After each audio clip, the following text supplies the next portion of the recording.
and welcome to our video presentation. Today, we're gonna talk about the metaphysics of morals, the principles of rights, doctrine of right, and the difference between right and virtue.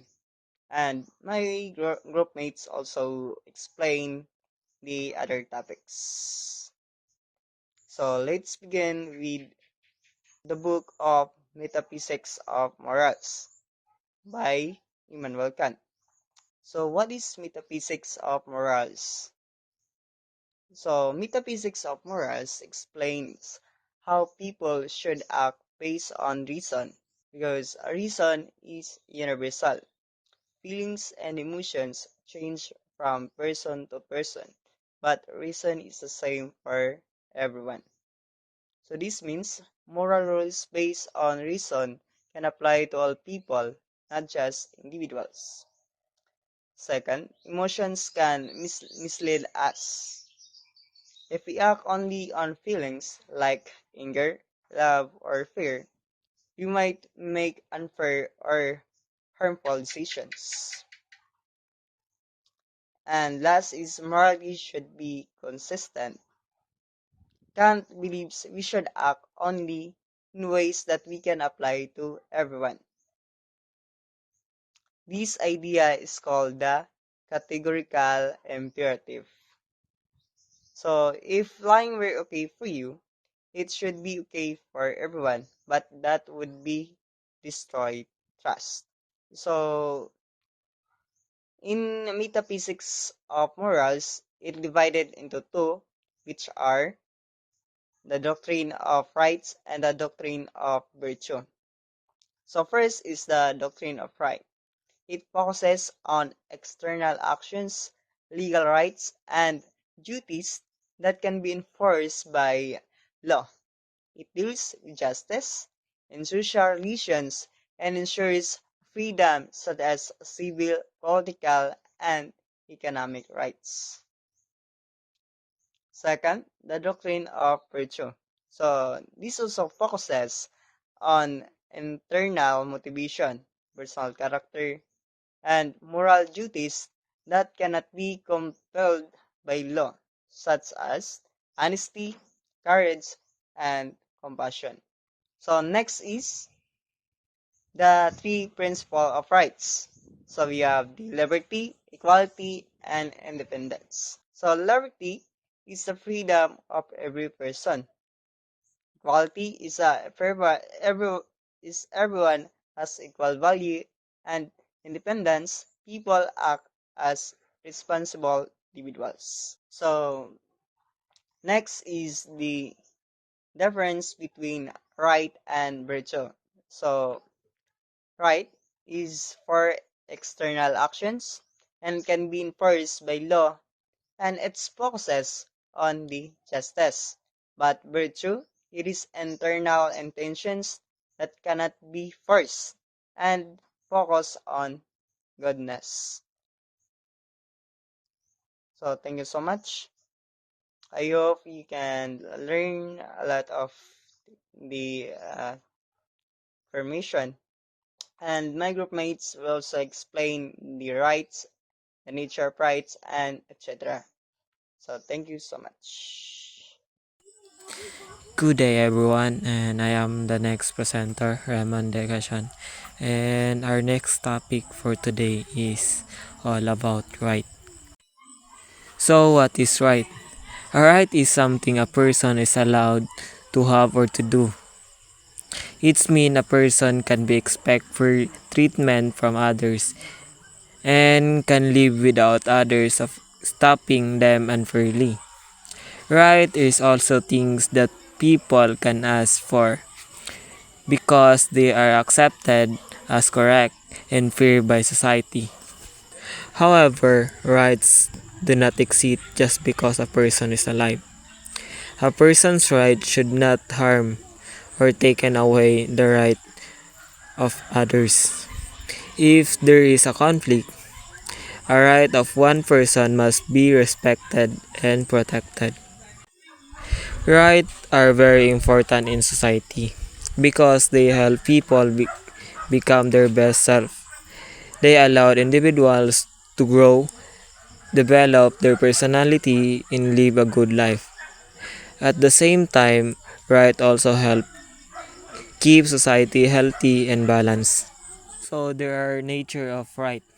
According to Linsky's 1935 concept of the nature of right are enumerated as follows. The first is right are the basic social conditions offered to the individuals who is indispensable members of society. Second is right enable man to fully enhance his personality to achieve his best self. In the word of Lasky, there are those social conditions without which no man can seek to be his best self. And the third one is right are social because they are not against the social welfare. The right of individuals must further and generally goods of social society. There are those fundamental necessities without which no social society can exist. The fourth is the state plays a role of recognizing and protecting the right by providing for the full maintenance and observance of the right. And the fifth one is right are not absolute. They are related and change over time based on human needs and society. Since conditions and values evolve, right also grow and adapt, making truly fixed and unchanging right impossible. And the last nature of right is right are dynamic in nature because the essence and contents of right vary according to change in place, time, and condition. And that's the sixth nature of right. Thank you. So, um, I am the next presenter of this group. My name is Marlon Kapongan, and my topic is all about moral rights and legal rights. So, what is moral rights and legal rights? Moral rights can be seen or based on science, culture, or values, or in simple term, right and wrong. And from legal rights can be based on the government or written by government, which is laws that is to be followed. So there is four ways of moral rights and four ways of legal rights. That is natural, equal, inalienable, and universal. So natural. Moral rights are discovered, not created. Are created. So in this sentence, we understand that moral rights is discovered. For example, of that is in situation, which is argument or something like that. Pagmamasdan natin siya o i-judge natin ang situation kung ano ba ang tama at mali sa nangyari in that situation. Siyempre, wala kang papanigan. Both are equal. So, kapag nag-judge ka, yung situation talaga yung ano mo, i-judge, which is dapat gamitin mo yung moral rights in that situation. So, next, equal. Moral rights are moral rights are equal rights. There is no injustice in how they are distributed. So, understandable na siya. Bakit? Moral rights is already inside in every person.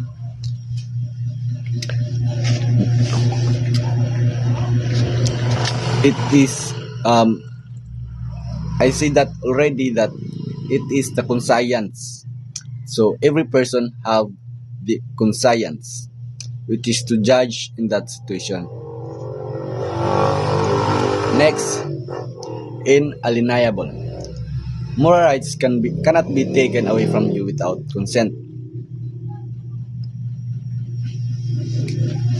So, moral rights, hindi siya makukuha na kung sino man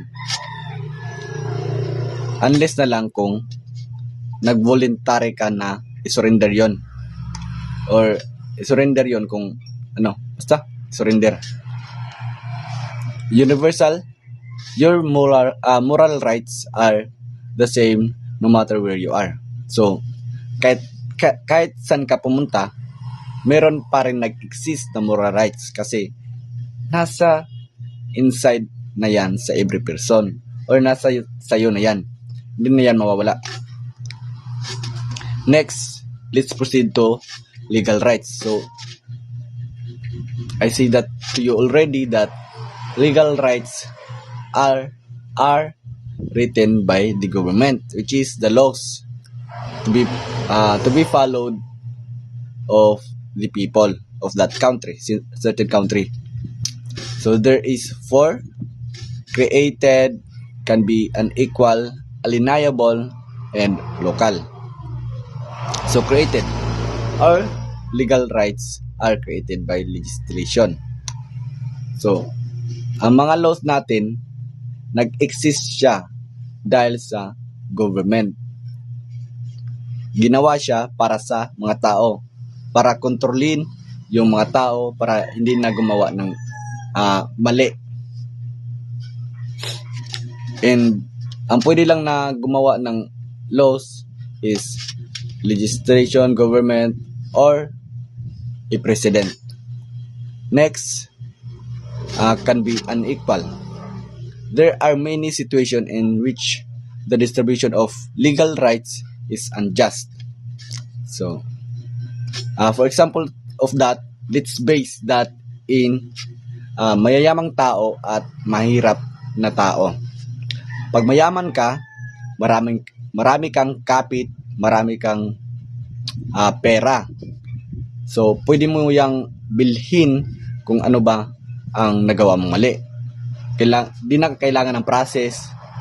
Kung meron ka talagang kapit, di ka makukulong. So, pag mahirap ka, kailangan pa ng process o proseso para lang makulong ka, o walang proseso, diretso ka na lang kulong. Yan ang nangyayari dito sa bansa natin. Pag mahirap ka, kulong ka. And alienable. Your legal rights can be taken from you against your will. So, sinabi ko na kanina, pag mahirap ka, mawawalan ka ng rights or mawawalan ka ng freedom. Kasi pag nagkamali ka yung kalaban mo is may kapit, may pera, wala. Di na kailangan ng proseso, kulong ka agad.